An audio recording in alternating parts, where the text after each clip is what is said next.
Monday, January 19th, 2026. If you are checking your portfolio right now, looking for some kind of movement, you aren't going to find any. It is Martin Luther King Jr. Day in the United States. The New York Stock Exchange is closed. The NASDAQ hue is silent.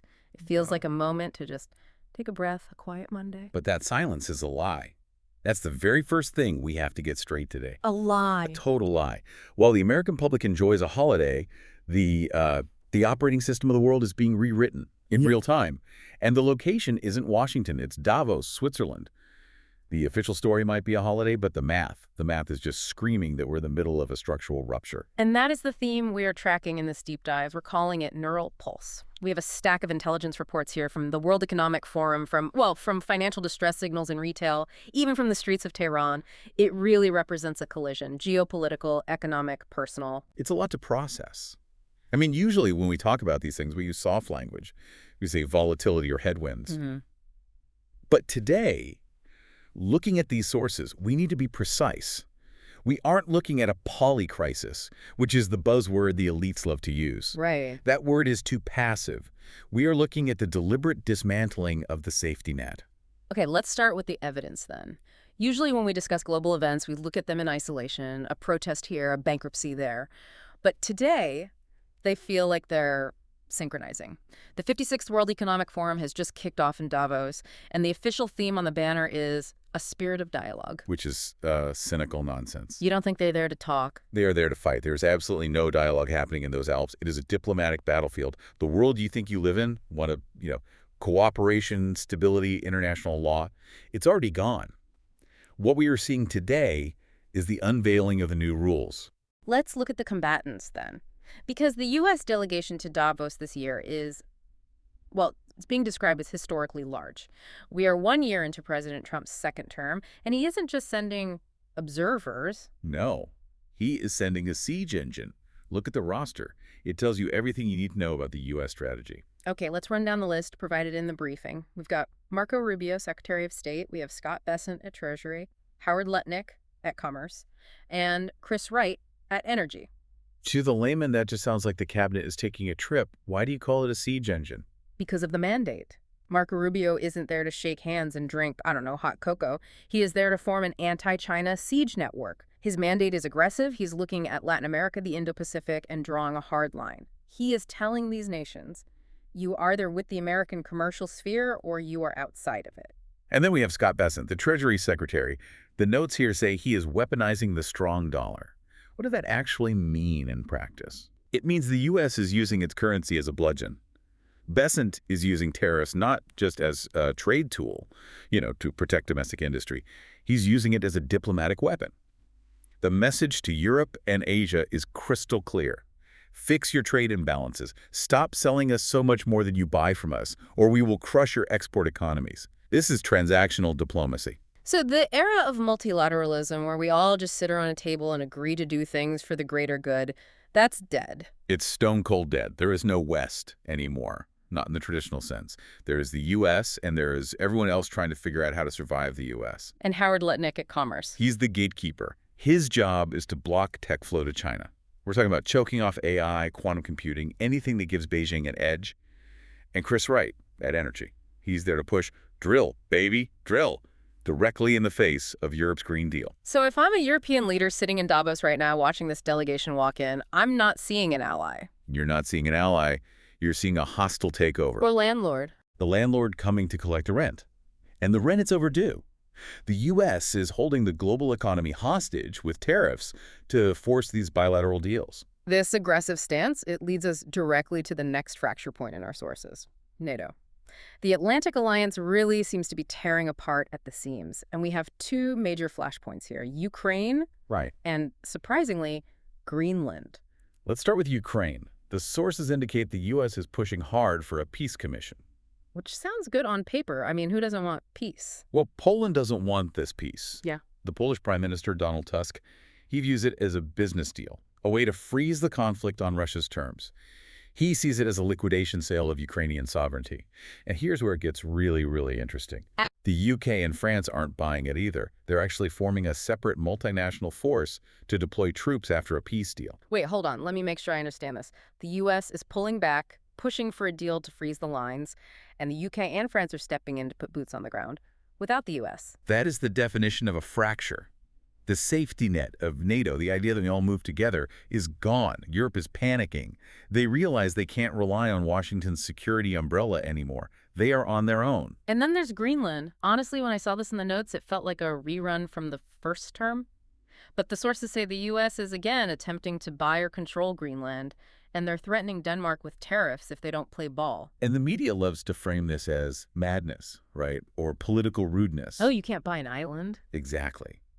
But you have to look deeper. This isn't about real estate. This is not about building condos on the ice. This is about the periodic table. You mean resources? I mean survival.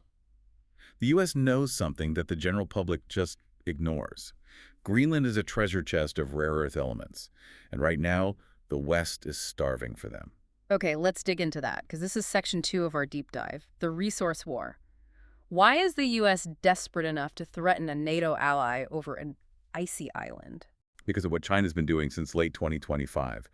The sources highlight that Beijing has restricted exports of gallium, germanium, and critical magnet materials. Okay, let's pause on the science for a second. Gallium and germanium. Why do these specific elements matter to the average listener or to the Defense Department? Gallium and germanium are the lifeblood of high-tech semiconductors.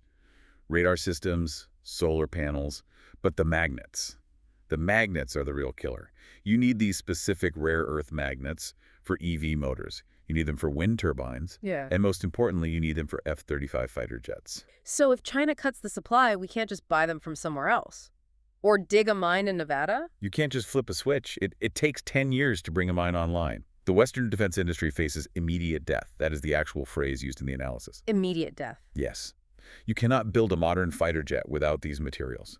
Japan spent over a decade trying to reduce its dependence on China for these minerals, and they only got it down from 90% to 60%. And the U.S. does not have a decade. Exactly.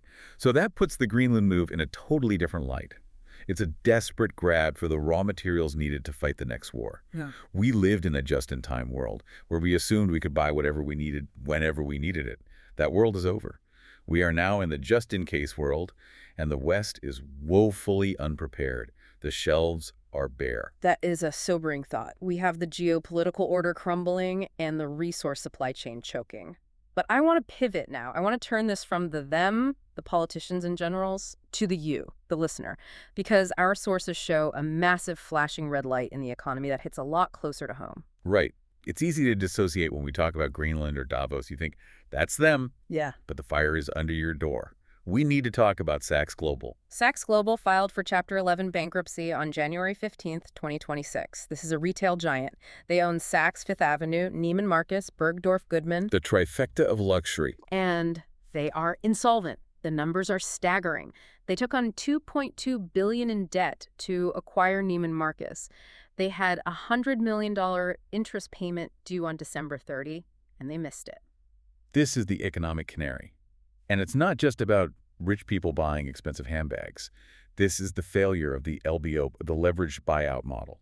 For those who aren't on Wall Street, explain the LBO mechanism. Why is it failing now? Think of it like buying a house with a credit card, but the credit card bill is paid by the tenant's rent. For years, companies operated on free money. Interest rates were zero. You could borrow billions, buy a competitor, and figure it all out later. But rates aren't zero anymore. That debt has become toxic. And it creates a specific type of failure called a death spiral. Correct. It wasn't just the bank debt.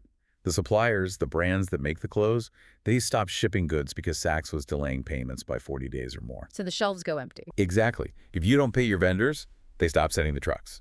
So you have empty shelves, which means customers stop coming, which means revenue drops even further, which means you definitely can't pay the debt. It's a self-fulfilling prophecy of collapse. But here's the question the listener is asking. I don't shop at Saks. Why does this affect my bank account? Because of who holds that debt. We need to talk about CMBS commercial mortgage-backed securities. Saks and Neiman Marcus are anchor tenants. They pay massive rent on massive buildings in New York, Beverly Hills, Chicago. If they liquidate, The value of those buildings crashes. it crashes. And who owns the loans on those buildings? My pension fund. Your pension fund, your insurance company, your 401k target date fund. They hold the bonds that are backed by these buildings. If the tenants die, the bonds fail. This isn't just a retail issue. It's a solvency issue for the funds that are supposed to pay for your retirement. And there's a specific risk mentioned for tomorrow, Tuesday, January 20th. Yes, because today is a holiday. Markets are closed. But the bad news, the bankruptcy fallout, the geopolitical tension, it's all accumulating. And we operate on a T+1 settlement cycle now. Which means trades settle in one day, the system is faster. It's faster, and it is much more fragile. When the markets open tomorrow, volatility is going to explode. The algorithm doesn't care about your feelings.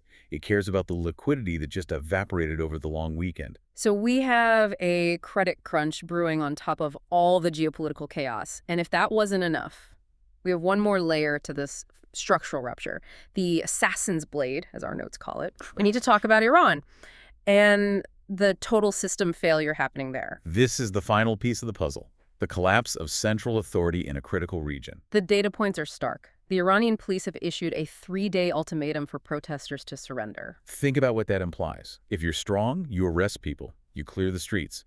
If you're weak, you issue a warning and you hope they go home.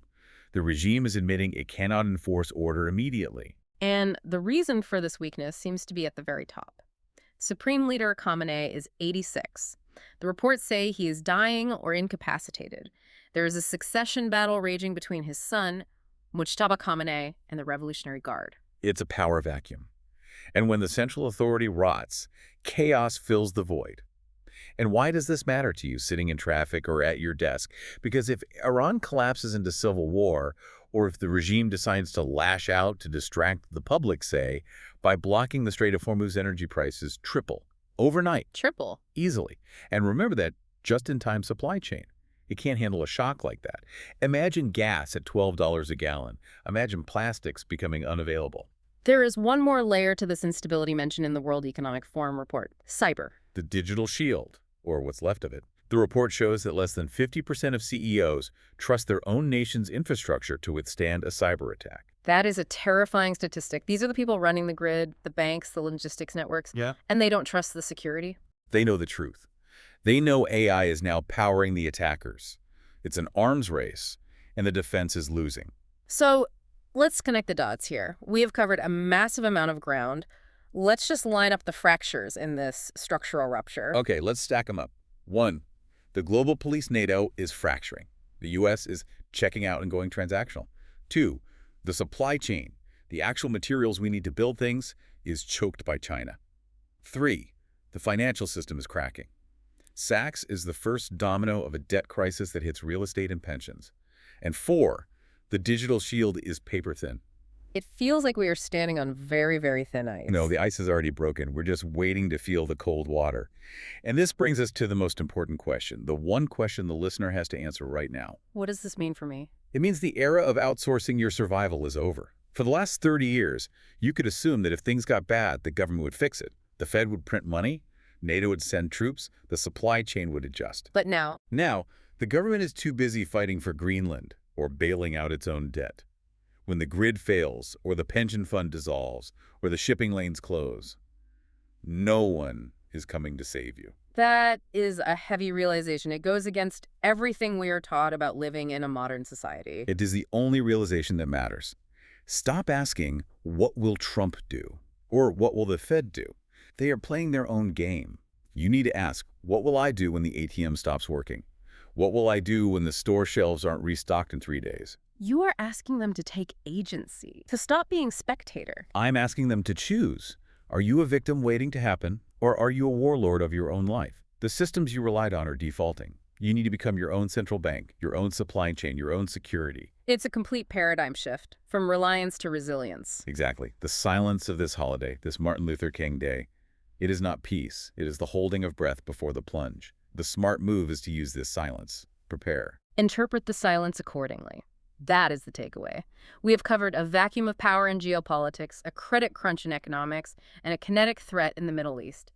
It is a lot, but clarity is always better than ignorance. Always. This has been the Neural Pulse Deep Dive.